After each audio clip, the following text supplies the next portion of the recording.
Hey guys, welcome back to Ancestral Healing. Today I'm doing an OMAD. That's 1 meal a day. If you haven't heard of OMAD, it's essentially a form of intermittent fasting where you eat 1 meal a day. And people do OMAD for different reasons. Some people do OMAD because they want to lose weight. Other people do OMAD because they have a very busy schedule, or maybe you ate something off track. Maybe you've been binging. Let's say it's the holidays and you've kind of been getting into some of those kitchen cupboards and eating some things that you probably shouldn't have been eating. So OMAD is a great tool. It's kind of like a reset for our bodies during those times. In my opinion, what's really important when we fast, whether it's a 24-hour fast or a 16-hour fast, whatever it is, it's not so much the fasting period, the period when we're not eating, but what really matters is what you nourish your body with when you do decide to eat. That is crucial because even if you're fasting for 24 hours or let's say 48 hours, if you eat food that's not nutrient dense, that's not going to nourish your body when you break that fast, it almost seems pointless to me. I like doing OMAD once in a while because it eliminates the stress around cooking. It eliminates the time that I have to cook, the time that I have to spend thinking about what to cook, and also eliminates the time that I spend cleaning up after I cook. I also feel like I have an increase in my mental clarity and my focus, an increase in energy levels, and I just overall feel good. So if I know I'm gonna have a busy schedule, I always think maybe it's a good time to do an OMAD. Today is a very busy day for me, so I'm going to be doing an OMAD. I'm also going to make enough food that I have leftovers in the fridge in case that I want to eat later. I know, that's not an OMAD. I'm probably not going to eat later, but at least I'll have food in the fridge that if I wake up tomorrow and I'm hungry, I don't have to spend time cooking. The food is already there waiting for me. So that's a really good tip. If you're doing an OMAD, prepare.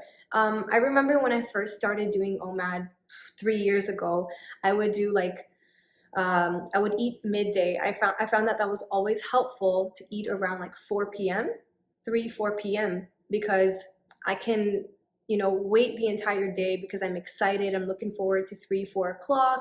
I finally get to eat my 1 meal, and then by the time it's 10 p.m. bedtime, not enough time has passed that I'm starving. Whereas if you do your first meal of the day at 10 a.m., by 6 p.m., you might be getting those thoughts in your head that you need to eat, and you might actually start to feel hungry because I feel like we are so used to eating, 2, 3 times a day, snacking, and honestly, food is so delicious, especially if you're on an animal-based diet. Food is yummy. It's not easy to eat once a day. So I encourage you, if you do want to do OMAD or try it out, to have your meal in the middle of the day. That's what works best for me. Whenever I do an OMAD, I make a nutrient-dense meter bowl. The base is always ground beef and eggs. All other ingredients are optional but not required. And what I love about this nutrient-dense meter bowl is that there's no wrong way to do it. You can get creative and you can add whatever ingredients you eat. Some of you watching only eat animal-based products, animal-based foods. Others watching may have an allotment of some veggies, some sweet potatoes, some squash, some plantain. It's totally up to you, but the base is always ground beef and eggs. Why I like this meal and why I think it's a great meal for doing OMAD or for fasting is because not only is it extremely nutrient dense, but it can be eaten cold and on the go. Back in the day when I would do OMAD, I would eat a steak.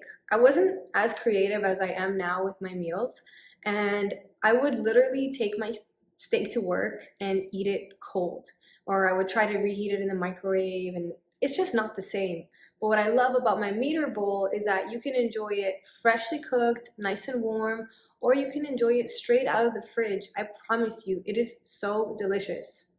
Anyways, you guys, let's get right into it. I'm going to show you how I make my nutrient-dense meter bowl.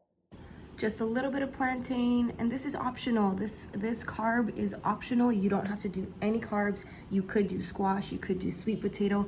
I'm doing a little bit of plantain, but you don't have to. Like I said, all you really need is ground beef and eggs. That's your base. Everything else is additional.